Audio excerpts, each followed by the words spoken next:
Dan iNews siang ini kami awali dari informasi ratusan sopir truk tambang yang memblokade Jalan Raya Parung Panjang Kabupaten Bogor, Jawa Barat. Hal ini terjadi diduga dipicu peraturan jam operasional truk tambang.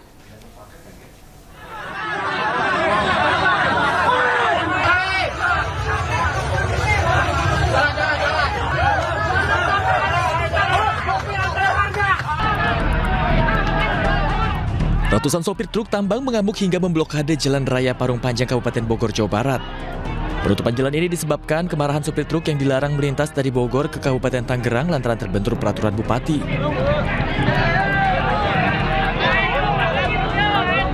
Untuk mengatasi hal ini, kedua bupati baik Kabupaten Bogor maupun Kabupaten Tangerang rencananya akan melakukan dialog untuk menemui titik tengah aturan kedua daerah. Koordinasi dengan pimpinan yang lebih tinggi, yaitu dengan Pak Bupati dan Pak Kadisub, sambil kita menunggu jawaban dari mereka. Kemungkinan besar akan ada pertemuan antara Bupati Bogor dan Bupati Tangerang, Kadisub Bogor dan Kadisub Tangerang, untuk membahas aturan yang terjadi antara Pemkab Tangerang dan Kadisub Bogor. Dan harapan dari transportasi agar Tangerang menyesuaikan Pemkab Bogor. Kini para sopir truk dan ATTB melakukan musyawarah, namun tidak menemukan titik terakhir. Selain itu, akibat pemblokiran Jalan Raya Parung Panjang Tangerang menimbulkan kemacetan parah hingga 6 km. Dari Kabupaten Bogor, Jawa Barat, Iwan Setiawan, iNews melaporkan. Pemirsa, tak terima ditegur usai bersenggolan saat berkendara, seorang pria memukul dua pengendara motor di Kecamatan Cibinong, Bogor, Jawa Barat.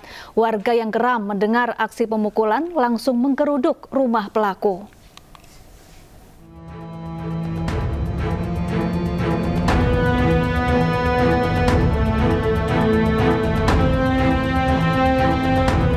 Seorang pria harus berurusan dengan polisi lantaran telah menganiaya dua orang pengendara motor yang sedang lewat di Jalan Ciriung, Kecamatan Cibinong, Bogor. Kejadian terjadi saat pelaku bersenggolan dengan korban di jalan. Korban menegur pelaku yang membawa motor ugal-ugalan. Merasa tidak senang ditegur, memutarkan motornya menemui korban dan langsung menganiaya korban. Salah satu pengendara lainnya juga tak luput dari pukulan pelaku lantaran berusaha melerai. Pelaku itu inisial PH. Warga mana nih? Warga Ciriung juga. Iya. Sekarang pelaku? Pelaku sudah kami amankan, masih kami tahan, menunggu proses selanjutnya. Mendapat laporan warga serta bukti rekaman CCTV, polisi langsung mengamankan pelaku.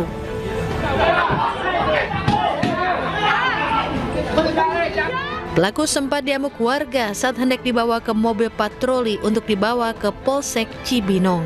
Dari Bogor, Jawa Barat, Wildan Hidayat, iNews melaporkan. Sebuah bus Transjakarta menabrak 4 bangunan ruko di Jalan Stasiun Cakung, Pulau Gebang, Jakarta Timur. 2 orang warga luka-luka. Beginilah kondisi 4 bangunan ruko di Jalan Stasiun Cakung, Pulau Gebang, Jakarta Timur yang hancur usai ditabrak Transjakarta. Barang dagangan milik warga berantakan, sementara bagian depan bus Transjakarta hancur. Akibatnya 2 orang korban luka-luka dan harus dilarikan ke rumah sakit terdekat. Belum diketahui pasti penyebab kejadian, namun diduga sopir bus Transjakarta mengantuk atau rem tidak berfungsi normal. Untuk penyelidikan, polisi mengamankan sopir ke unit Laka Lantas Polda Metro Jaya.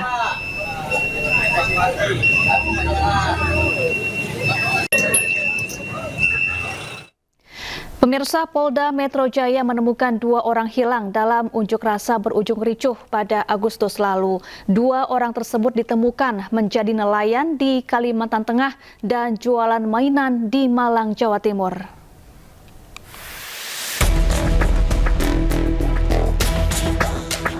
Polda Metro Jaya menemukan 2 dari 4 orang yang disebut hilang dalam kerusuhan yang terjadi pada akhir Agustus 2025. Kabid Humas Polda Metro Jaya, Brigjen Polisi Ade Ari menyebut 2 orang tersebut adalah Bima Permana Putra dan Eko Purnomo. Bima ditemukan di Malang, sementara Eko ditemukan di Kalimantan Tengah. Berkat dukungan masyarakat serta kerja keras tim di lapangan, 2 dari 4 orang hilang yang dilaporkan telah berhasil ditemukan, yaitu Saudara Bima Permana Putra, ditemukan oleh tim di Malang beberapa hari yang lalu, dan Saudara Eko Purnomo ditemukan oleh tim di Kalimantan Tengah. Saat ini keduanya dalam keadaan sehat walafiat dan baik. Brigjen Ade Ari juga menjelaskan Eko ditemukan di Kalimantan Tengah dan beralih profesi menjadi nelayan, sementara Bima tengah berjualan mainan di Malang, Jawa Timur. Eko dan Bima meminta maaf karena telah membuat orang tua mereka khawatir. Dari Jakarta, tim liputan iNews melaporkan. Polda Jawa Timur telah mengamankan 997 orang dalam kasus unjuk rasa anarkis di Surabaya, Jawa Timur sejak 29 Agustus hingga 16 September 2025. 415 diantaranya adalah anak di bawah umur. Dari jumlah tersebut, 582 orang merupakan dewasa dan 415 lainnya adalah anak di bawah umur. Sebanyak 682 orang telah dipulangkan, sementara 315 orang lainnya masih menjalani proses hukum. 105 personel Polri dan 12 personel TNI terluka akibat lemparan batu, molotov, luka sobek, hingga sesak nafas akibat gas air mata dan kelelahan. Sementara kerugian material mencapai lebih dari 256 miliar rupiah. Polda Jatim juga mengamankan 40 orang terkait pembakaran pos polisi, 28 diantaranya adalah anak-anak. Mereka diduga menyerang petugas, merusak pos polisi, hingga membakar petugas dengan menyiram bensin. Atas perbuatannya, para pelaku diancam hukuman di atas 5 tahun penjara.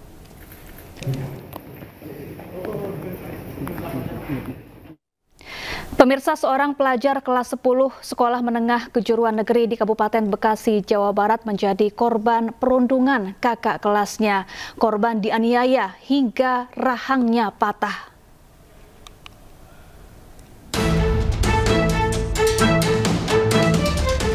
AAI, pelajar kelas 10 SMK Negeri 1 Cikarang Barat ini hanya bisa terbaring lemas usai menjadi korban perundungan oleh kakak kelasnya. Korban mengalami patah di bagian rahang usai dianiaya oleh 13 orang kakak kelasnya. Kini korban telah menjalani tindakan operasi pemasangan pen hingga korban belum bisa beraktivitas. Dan sementara asupan makan hanya melalui selang. Aksi perundungan ini terjadi pada 2 September lalu. Korban dirundung oleh 13 orang kakak kelasnya di sebuah lapangan sekolah.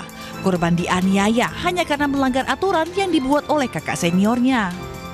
Lebih dari 10 orang lapangan, mereka itu diposisikan tuh jongkok, terus kepalanya itu menghadap ke langit. Nah, di situ mereka dipukul itu dijongkokin 2 orang, dipukul itu berjejer. Jadi setiap satu orang itu pukul kurang lebih 8-10 kali. Nah, itu bergantian. Orang tua korban menyayangkan pihak sekolah tidak kooperatif seakan menutupi kejadian yang diderita anaknya. Orang tua korban sudah membuat laporan polisi dan berharap para pelaku segera mempertanggungjawabkan perbuatannya. Dari Kabupaten Bekasi, Jawa Barat, Didit Junaidi, iNews melaporkan. Seorang guru di Kabupaten Sinjai, Sulawesi Selatan menjadi korban pemukulan yang dilakukan oleh muridnya sendiri. Mirisnya, aksi pemukulan yang terjadi di sekolah tersebut disaksikan oleh orang tua murid.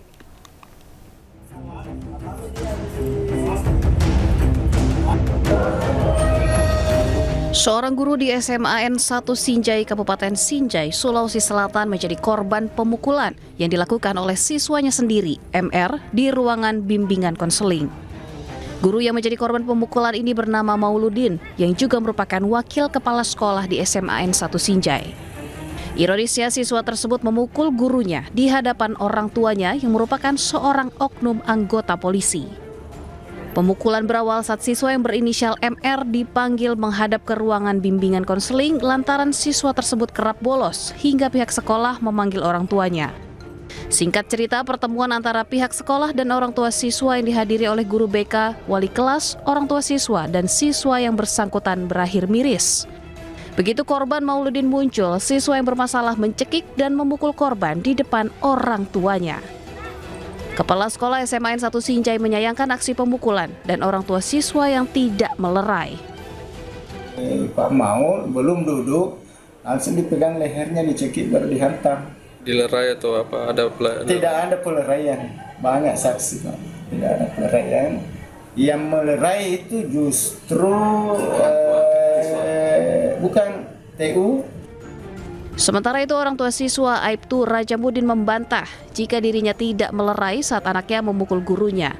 Rajamudin mengatakan ia telah menyuruh anaknya meminta maaf pada gurunya. Saya sampaikan karena saya ada gurunya di situ. Nah, kau pergi minta maaf situ sama gurumu, sama wali kelasmu. Kau bikin malu saya di sini. Saya sampaikan. Oh, berarti tidak ada pembiaran ini? Tidak, untuk ini tidak ada pembiaran. Kini siswa tersebut sudah dikeluarkan dari sekolah, sementara sang guru Mauludin, korban pemukulan, belum bisa mengajar akibat insiden tersebut.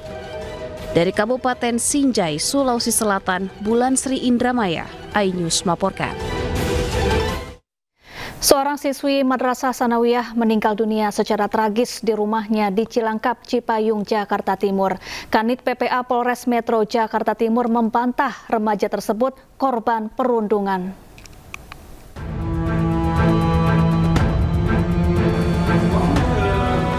Warga Cilangkap, Cipayung, Jakarta Timur digegerkan dengan peristiwa tragis seorang siswi Madrasah Sanawiyah berusia 13 tahun yang meninggal di rumahnya.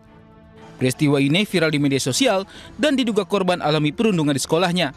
Menurut tetangga, korban dikenal baik dan pendiam. Kanit PPA Polres Metro Jakarta Timur, AKP Sri Yatmini, mengungkapkan bahwa dirinya sudah mendatangi sekolah korban untuk melakukan asesmen kepada para siswa-siswi dan juga guru-guru. Menurut AKP Sri, orang tua korban belum melapor ke polisi. Dirinya juga menyatakan remaja tersebut bukan korban bullying. Sementara tidak, memang itu dalam pengasuhan neneknya ya. Orang tuanya bekerja, orang tuanya masih menuntut ilmu, sama ada yang di luar kota juga. Gitu. Lalu motif dia melakukan bunuh diri itu apa ya, Bu? Oh, belum, nanti kami akan lakukan pendalaman kembali. Apa ada masalah asrama, Bu? Apa asmara, Bu? Belum mengarah ke situ. Punya ada surat wasiat dari korban? Enggak, belum kami temukan. Enggak ada. Sudah ada pemeriksaan saksi? Kenapa? Kami masih menunggu dari keluarga korban untuk melaporkan ke sini jika memang ada dugaan-dugaan bully ataupun ada kekerasan. Kasus ini kini masih terus diselidiki oleh pihak Polres Metro Jakarta Timur untuk mengetahui penyebab pasti korban meninggal dunia. Dari Jakarta, Rizky Falupi, iNews melaporkan. Kita ke informasi lain, pemirsa. Gempa bumi mengguncang Nabire, Papua Tengah. Gempa berkekuatan magnitudo 6,6 terjadi Jumat dini hari sekitar pukul 3:19 waktu Indonesia Timur.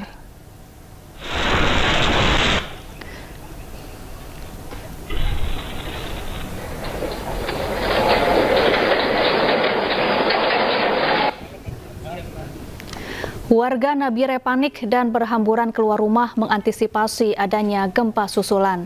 Badan Meteorologi, Klimatologi, dan Geofisika mencatat pusat gempa berada di koordinat 3,47 lintang selatan dan 135,49 bujur timur dengan kedalaman 24 km. Epicentrum gempa berlokasi 29 km barat Laut Nabire, 80 km barat Laut Dogia, dan 103 km barat Laut Paniai.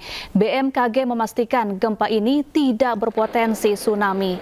Meski tidak berpotensi tsunami, masyarakat tetap diimbau waspada terhadap kemungkinan gempa susulan.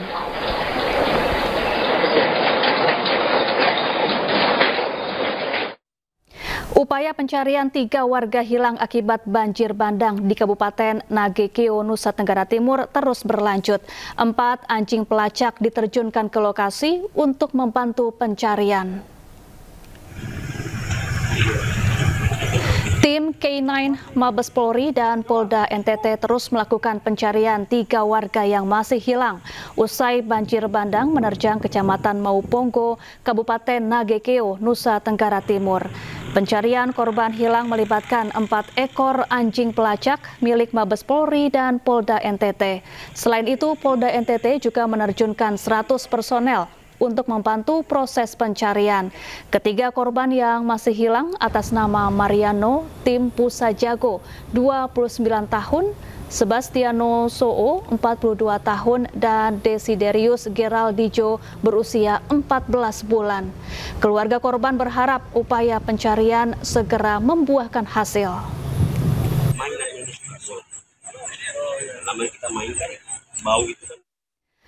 Kepala Badan Gizi Nasional menuduh juru masak dan bahan baku makanan jadi penyebab maraknya keracunan MBG. Selengkapnya sesaat lagi, tetaplah bersama kami.